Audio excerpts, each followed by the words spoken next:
너 제 앞에!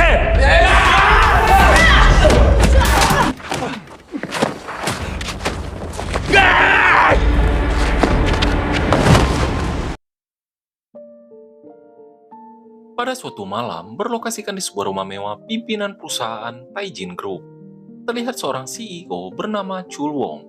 Saat akan pergi, ia sempat mengingatkan pengawal yang sedang berjaga, bernama Sang Ho, untuk menjaga sang pimpinan. Siapa sangka, setelah itu datang seorang pria tak dikenal menyelinap ke dalam rumah menghabisi pimpinan tersebut, membuat kejadian itu seolah-olah bunuh, di mana pria itu adalah suruhan dari Chul Wong itu sendiri.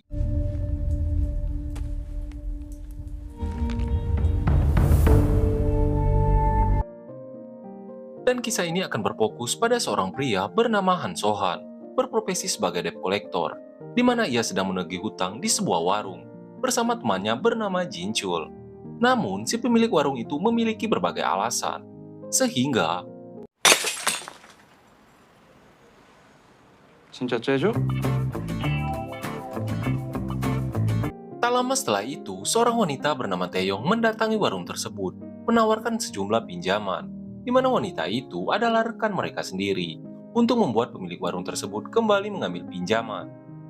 Setelah menerima bagiannya, Sohan yang merasa bersalah memutuskan kembali ke warung tersebut, memberikan sejumlah uang bagiannya, dengan alasan membeli minuman. Di waktu yang hampir bersamaan, kita akan diperkenalkan dengan seorang wanita cantik bernama Ye Jin. Diketahui Ye Jin ini adalah anak dari pimpinan perusahaan Taijin Group yang diceritakan di awal film, di mana tujuan Chul Wong datang ke sana meminta Ye Jin untuk menjual saham miliknya. 적어도 당신은 아니야. Hal itu Chul Wong lakukan agar bisa menggantikan Ye Jin menjadi pimpinan baru perusahaan tersebut. Akan tetapi, Ye Jin yang sudah mengetahui semua rencana busuknya, menolak mentah-mentah permintaan Chul Wong. Sehingga, inilah yang terjadi.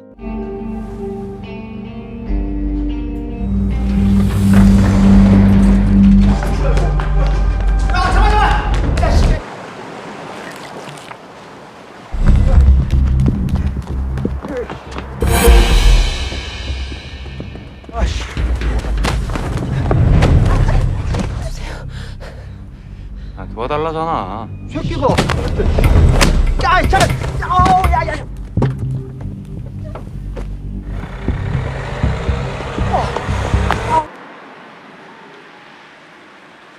Dirasa sudah aman, Sohan memberikan sejumlah uang untuk Ye Jin bisa pulang. Akan tetapi, ia memilih meminjam ponsel Sohan untuk menghubungi orang kepercayaannya, bernama Nona Park. 실장님 예진이에요. 뭐요, 이사님? 본부장 쪽에서 움직이기 시작했어요. 내 걱정은 하지 말고 Setelah itu, Ye Jin memohon kepada Sohan untuk sementara waktu ia ikut bersamanya dengan alasan tidak mempunyai tempat tinggal, sembari memberikan jam tangannya sebagai jaminan. Di mana Sohan yang merasa kasihan melihat keadaan Ye Jin yang seperti itu, akhirnya mau memberinya tumpangan di rumahnya. Sementara itu, Taeyong dan Jin Chul kembali ke kantor menyetorkan uang kepada bos mereka yang bernama Bos Jo. Di mana Bos Jo yang menyadari Sohan tidak kembali ke kantor menanyakan kepada mereka. 여기네? 아, 네. 아, 쟤. 아 씨발!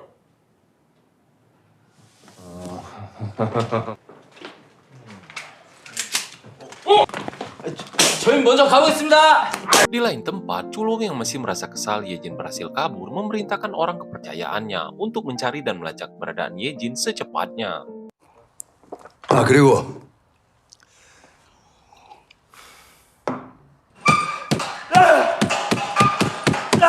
Di sisi lain, Nona Park menemui Sang Ho yang masih merasa bersalah karena gagal melindungi atasannya, di mana ia berencana akan mengundurkan diri. Akan tetapi, Nona Park memberitahukan kalau Ye Jin sekarang tidak diketahui keberadaannya, sehingga Sang Ho pun mengurungkan niatnya dan akan membantu mencari Ye Jin. Kembali pada Sohan dan Ye Jin, sesampai di rumah Ye Jin cukup kaget melihat tempat tinggal yang tampak sangat berantakan. Kemudian, Sohan mengembalikan jam tangan milik Ye Jin dan memintanya untuk tidak mengeluh jika ingin tinggal bersamanya, di mana Sohan belum mengetahui kalau Ye Jin bukanlah orang biasa, yang tak lain adalah pewaris perusahaan Taijin Group. 배고파서 그래요. 문 안 열고 뭐 하냐? 증상. Tak berapa lama, Jinchul dan Taeyong datang berkunjung. Di saat mereka sedang berkumpul, Yejin memilih duduk sendiri. Di mana Taeyong tanpa sengaja membahas masa lalu Sohan, yang membuatnya seketika diam dan pergi. Tanpa diduga, saat mereka sedang keluar yang terjadi.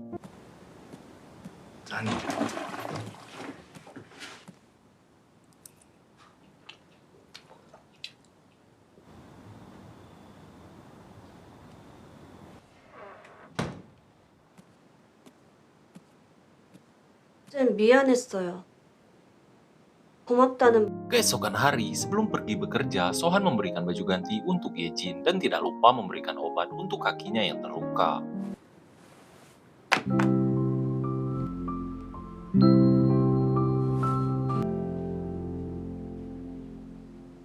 Sementara itu, Bos Jo dan anak buahnya yang mendapatkan informasi bahwa CEO perusahaan Taijin Group tengah mencari seseorang, segera menemui Chul Wong mengajukan diri untuk mencarinya. Yang tentunya imbalannya sangatlah besar jika ia berhasil menemukan keberadaan Yejin. 보자. 도대체 이 여자를 왜? 그래서 찾았어요. 그죠? 여기 인건비도 들고 기름값도 들고. 오기면 되지.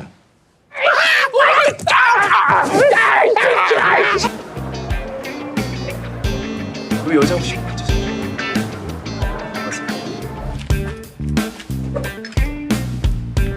Setelah selesai bekerja, Sohan yang teringat Yejin yang membutuhkan skincare bergegas pulang, di mana mereka masih belum mengetahui kalau Bos Jo sedang mencari Yejin.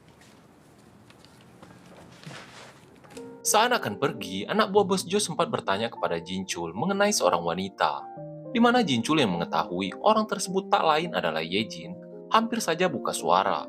닭발. 가자고, 이 새끼. Sehingga hal itu pun membuat Bos Jo sedikit curiga kepada mereka.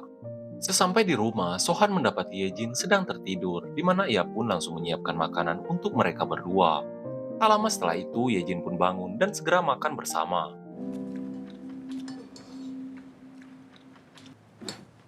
요리도 할 줄 알아요?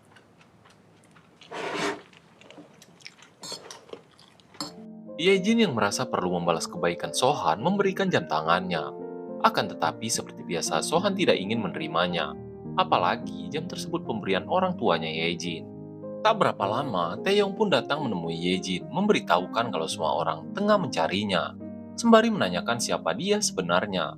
Di mana Yejin yang mendengar hal itu pun segera meminjam ponsel untuk menghubungi seseorang. 실장님, 일이 좀 급하게 됐어요. 너 진짜 뭐냐?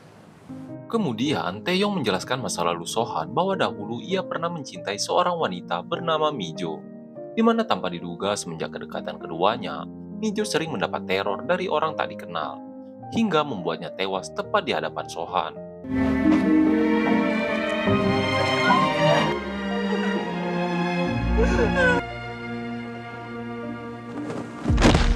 Hal itu pun membuat emosinya tak terkontrol. Tanpa pikir panjang, Sohan menghabisi semua orang yang terlibat, membuat ia pun dipenjara. Dan sampai sekarang, Sohan masih trauma akan masa lalunya, mengalami depresi karena gagal melindungi orang yang disayanginya itu. 주총 장소를 두 곳으로 공지하세요. Tanpa Yejin sadari, pembicaraannya bersama Nona Park sudah diketahui oleh Chul Wong. Sehingga ia pun segera memerintahkan anak buahnya untuk segera mencari keberadaan Yejin. Di sisi lain, Sang Ho berhasil menemukan rekaman CCTV dan mengetahui kalau Yejin dibawa oleh seorang pria, yang tak lain adalah Sohan. Mengetahui semua itu, ia pun langsung bergegas pergi, bersama timnya menuju rumah Sohan. 저리 안녕. 형님. 네. Sementara itu, Bos Jo yang mencurigai Jinchul dan Taeyong beberapa waktu yang lalu memerintahkan anak buahnya untuk menginterogasi Jinchul, memintanya memberitahukan keberadaan Yejin. Tak berapa lama, anak buah Chul Wong datang menemui Bos Jo menanyakan hasil dari pencarian Yejin, di mana pria itu menyebutkan nama Sohan. Mengetahui hal itu, Bos Jo segera memerintahkan anak buahnya untuk membawa Taeyong dan mendatangi rumah Sohan. 야, 얘네들끼리 파티 새로. 그걸 왜 나한테 물어? 니 잡지 씨발이잖아. Sementara itu, saat pulang kerja, Sohan mendapati rumahnya telah bersih dibereskan oleh Yejin, di mana Sohan yang melihat jasnya telah dikeluarkan terlihat begitu marah. Tanpa diduga, bertepatan saat itu mereka pun dikejutkan dengan mobil yang telah berada di depan rumahnya, sehingga 야, 내가 행님한테 말해서 뽀찌좀 나갈 테니까 저희 다 데리고 같이 가자.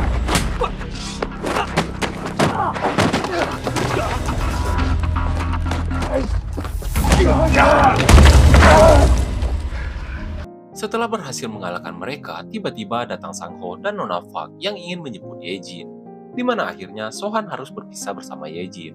Sebelum pergi, ia mengingatkan Sang Ho untuk menjaganya. Perlu diketahui, Sohan dan Sang Ho sudah lama saling mengenal, di mana Sang Ho dulunya adalah pengawal kekasihnya Sohan. Setelah tragedi yang menimpa Woo-ju, mereka berdua saling menyalahkan diri sendiri.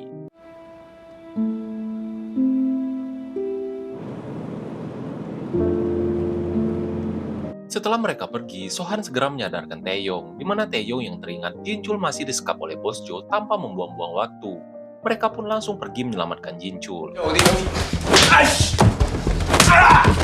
야, 이 새끼야. 너도 빵이 가고 싶어서 그래? 어? Setelah itu, Jinchul menceritakan ada seorang pria tak dikenal menyebutkan nama Sohan, di mana Sohan menyangka kalau orang itu adalah Sang Ho. Di mana Taeyong yang sempat mendengar Yejin pergi ke hotel di Gangnam menyarankan untuk menyusulnya. Tanpa membuang-buang waktu, Sohan pun langsung bergegas pergi. 조심해라. 다치지 말고.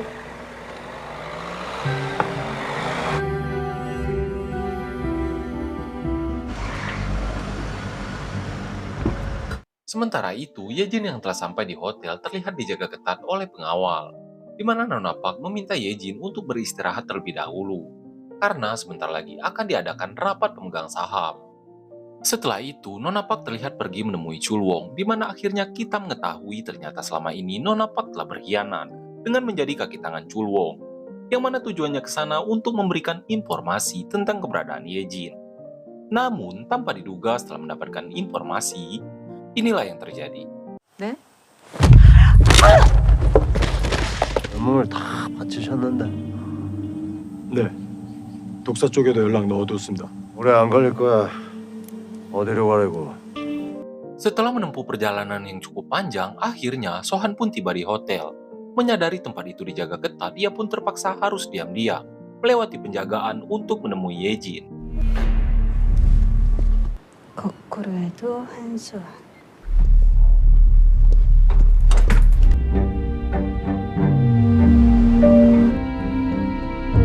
수원 씨.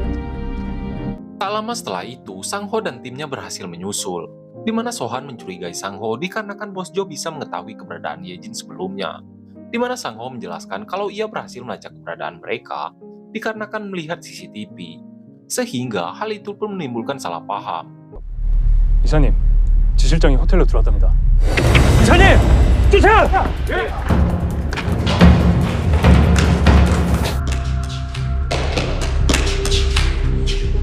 Namun sayang, pelarian mereka harus terhenti oleh anak buah Chul Wong yang telah tiba di hotel, di mana Sang Ho dan timnya baru menyadari kalau semua ini sudah direncanakan oleh Chul Wong. Sehingga, inilah yang terjadi. udah 제 앞에!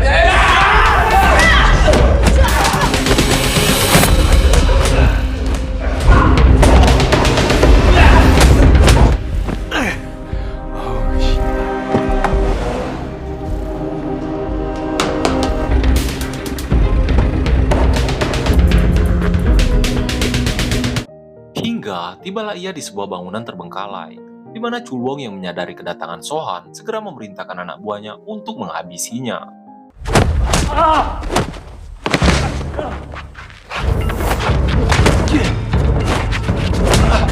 Sementara itu, Yejin yang baru tersadar dari pingsannya diminta oleh Chul Wong untuk menutup rapat dan menyerahkan semua saham miliknya. 주고. 장년이. Namun hal itu tentu saja ditolak mentah-mentah oleh Yejin. Tanpa diduga, bertepatan saat itu Sang Ho telah datang dan langsung menyelamatkannya. Di mana Sang Ho yang menyadari Sohan masih berkelahi segera membantunya.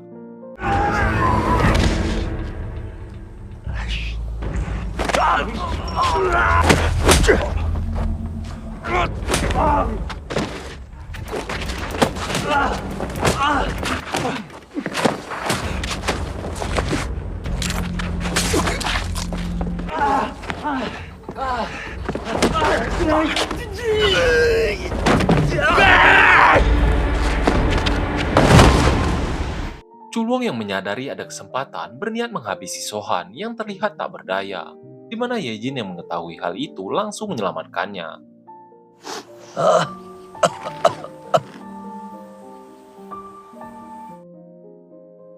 Singkat cerita, setelah semua masalah selesai, akhirnya Yejin menjadi pimpinan perusahaan Taijin Group, di mana Sang Ho pun diangkat sebagai kepala keamanan. Sementara Sohan kembali menjadi debt collector bersama Taeyong dan Jinchul. Setelah pulang bekerja, ia mendapati sebuah kado yang berasal dari Yejin, berisi satu set jas dan sepucuk surat, di mana Yejin memintanya untuk menjadi pengawal pribadi sekaligus kekasihnya.